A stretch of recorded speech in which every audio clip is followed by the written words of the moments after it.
Please welcome Eman El-Husseini. Folks, here she comes.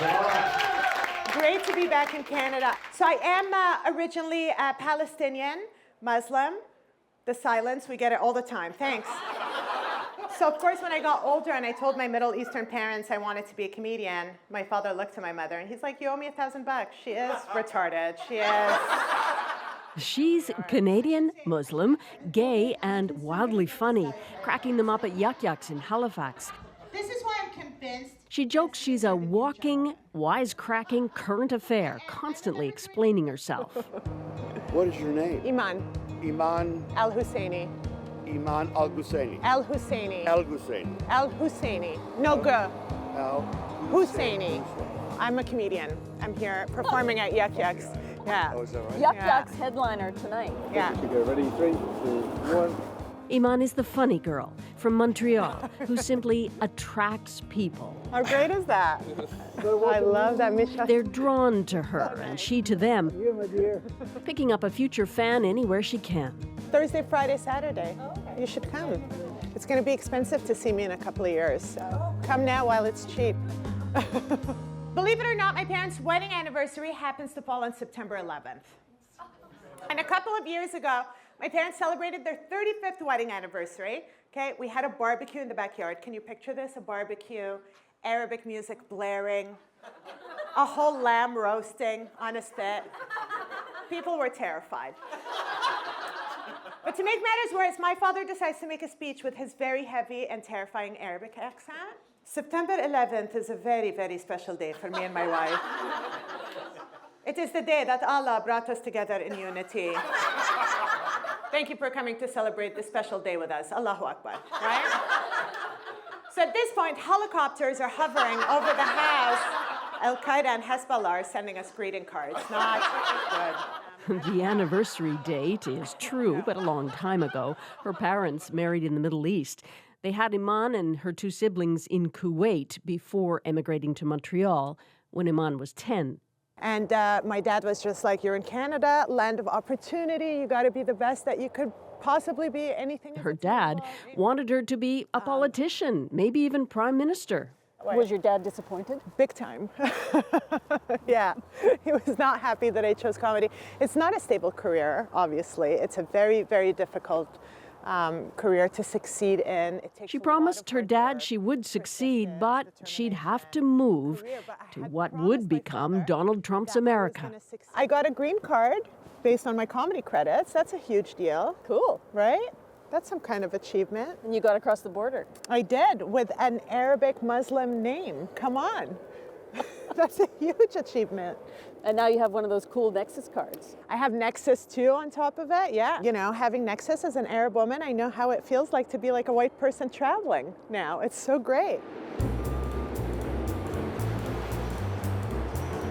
Iman picked up and moved to Brooklyn, New York, and started a new life with Jess Solomon. I mean, that's how it is in my head always. Jewish, from Montreal, also a comic. Did the other cousins tell him? I have no idea. The 2 got married in Canada before settling in the States last year. You told me that your parents were typical immigrant parents in that they wanted you to be a professional something else. Yeah. Practically anything but. Yeah. You also said that you're not talking to them right now. Yes. What's that about? So we're both having a hard time accepting each other for who we are, I guess you could say. So I fell in love and married a woman, which I think like I hit the jackpot. I'm like living a modern day fairy tale and my parents are not on board, which is so heartbreaking. They didn't disown me or anything. It was more of, we can't accept this. We like you. We like your partner. We wish that you guys weren't together. Maybe you could have married like brothers or something and stayed close. Iman describes her parents as not overly religious, even while she was trying on her faith in her early teens. So I started exploring religion on my own. I started praying 5 times a day on my own. And then I stayed religious for a while.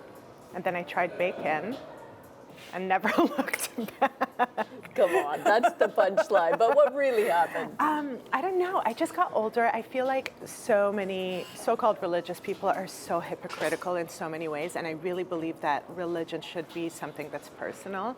If you start flaunting it in front of other people, it loses the purpose of how genuinely religious you are. It becomes more of a show. And I hate to be the bearer of bad news, but being Muslim has always sucked. You know what I'm saying? It's never been easy, but I don't necessarily fit the profile because I'm not a hijabi or a niqabi, right? I'm more of a cleavagey Muslim. That's my category. Jokes aside, on the recent Quebec law restricting face coverings like niqabs, I don't support the face veil because it's not part of my religion. So you would accept the law in Quebec? 100%. It's not part of my religion, and they're fighting for it as a religious freedom thing, and it's sacrilegious to me. But I've heard many Muslim women say that it is part of my religion. I mean, that's how they interpret their religion, but they will all admit that it's not compulsory and that the hijab is more than enough. Do you still pray? Before really important shows, I become so religious. Just like reciting the Quran, you should see how I become like an imam, practically. Put your hands together. For Jess Solomon! I'm Jewish. My wife is Palestinian. That's how our families reacted to. Thank you. Yowza. I like that. it's Thursday night, and Jess is on stage first at a local comedy club in Brooklyn. Before moving here, we went to see this lawyer, and the lawyer was like, I just have to ask you guys, is this a marriage of convenience? And I was like, busted lady, my big plan to get into America is to marry a Canadian Palestinian Muslim woman. Hop right over that border. 40 minutes away in Manhattan, Eman is leaving a gig, racing back to follow her wife on the stage. Tonight I'm having a very good comedy night. I'm booked at really good venues and good shows. Already she's running late.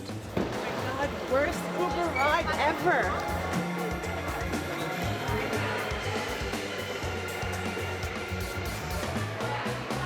Eman El-Husseini! So great to be here. I'm the Palestinian portion of the Jewish girl that you saw earlier. I don't know if you guys remember. I'm the one who got the green card. It is a marriage of convenience, by the way. It is. I did this. 2017 has really been the best year of my career so far. Going from begging for stage time to being asked for stage time, that's a huge thing. And where do you see your future? Fame and fortune, of course. Why are Muslims always on the news? And I have to admit one thing, we definitely have anger issues, okay? You guys got quiet, you got scared. It's very powerful. So listen, I'm like an open-minded liberal person, but when I get angry, Taliban angry. I lose my mind. I'm like, kill them all. Women and children first. I don't give a shit. And I'm just in line at the grocery store. It's very unhealthy. You guys are amazing. Thank you so much.